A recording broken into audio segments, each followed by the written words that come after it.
The Blistered Heel.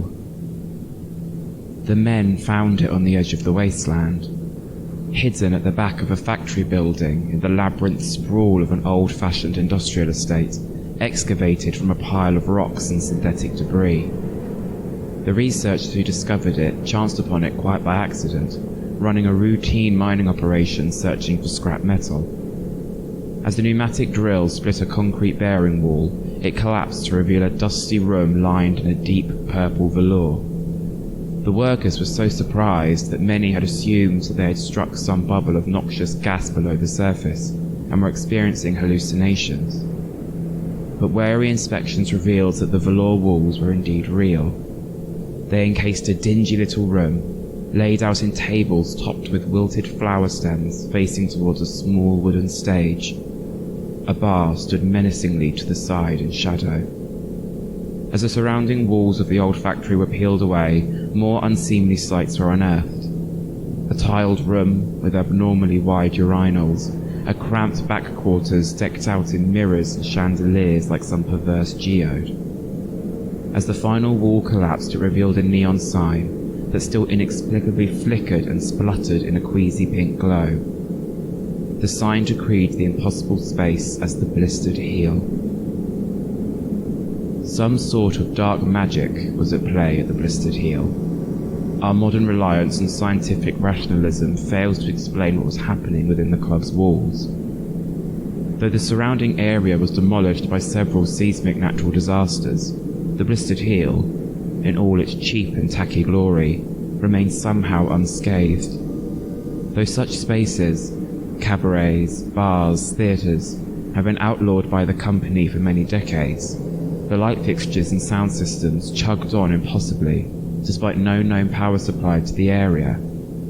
And upon its stage, with the mechanical repetition, the performers, who, by then, if they were indeed still alive, would have to have been at least 600 years old, repeated their tired and uninspired acts. Time ran in a cyclical loop within the Blistered Heel. Its stars, cheap, broken-down artists, apparently unbridled by concerns such as aesthetics or moral decency, remained stuck in a cabaret purgatory. Perhaps the people of the old days found this sort of entertainment exciting.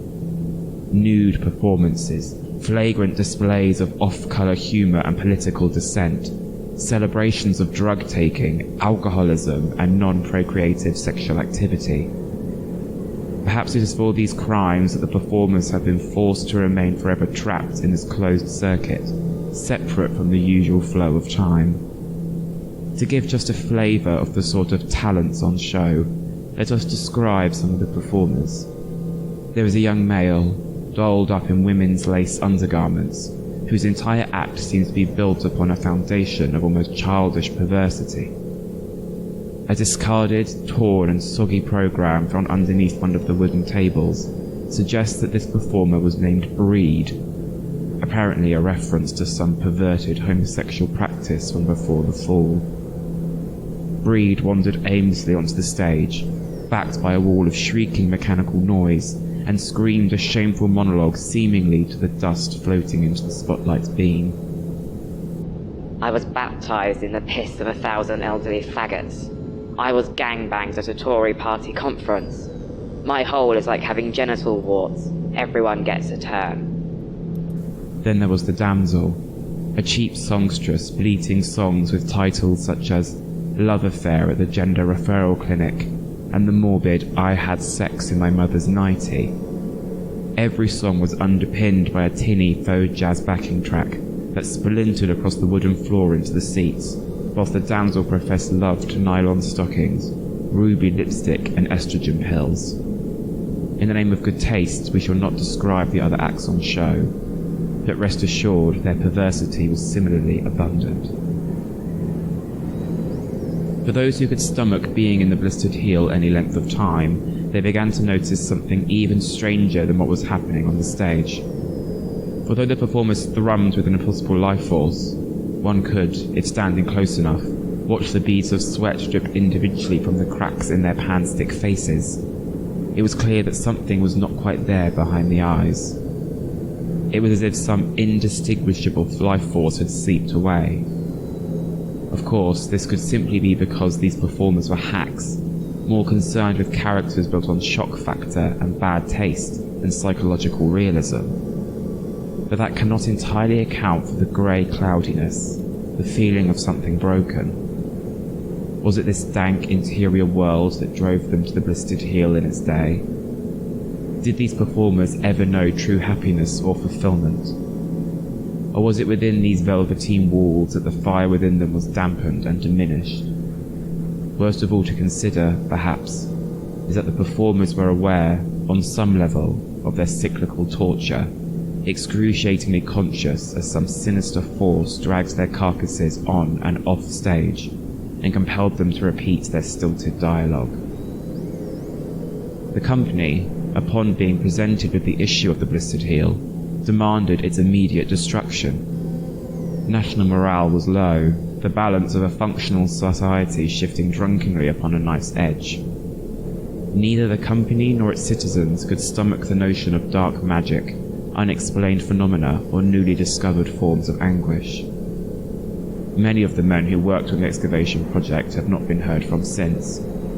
Some say that the dark magic of the Blistered Heel, unleashed from its tomb, slithered into their hearts. One was rumoured to be last seen through a crack in a bedroom curtain, applying lipstick and twirling around in front of a mirror, like some perverted reimagining of a 20th century Hollywood star. But though workers may be easily disposed of, the Blistered Heel showed a far greater tenacity for survival. Initial attempts to remove the venue proved unsuccessful. The four walls of the Blistered Heel seemed impervious to fire, to acid flooding and tectonic blasts, whilst the factory walls in which it was encased crumbled and deteriorated. Eventually the club stood alone, unmoored from its industrial casket, and its malevolent effect seemed to swell and enlarge. Civilians in the nearest residential sector began visiting their doctors for strange dreams involving figures in garish clothes, speaking crassly about sperm and shit. In order to sever the club's ominous communication with the respectable world, the company ordered it be encased in a concrete tomb, the walls half a mile thick on each side, to contain the cabaret in a state comparable to how it was first discovered. One worker who assisted in the project commented that, as the concrete began to sluice from the pipe, the cabaret reset its loop back to the start, one final, show-stopping performance, doomed to be as good or as bad as any other. The men watched as gussied-up harlots and transvestites waded unflinchingly through the rising pool of grey, until their wigs began to sink heavily with the absorbed weight. Once the concrete had been poured, the team watched in a horrified silence as the surface of the still liquid stone twitched and bubbled and pulsed, as one final performance was enacted deep within its depths. Eventually the pool turned to rock, and the movement stopped. Mining operations within the area at large have been indefinitely terminated. And now, where once stood an industrial estate housing the most perverse anomaly in human history, there lies instead a concrete lake, its shores lined with barbed wire and broken glass, where one can still sometimes hear the distant, subterranean sound of an ersatz brass band swinging gaily in the very pits of hell.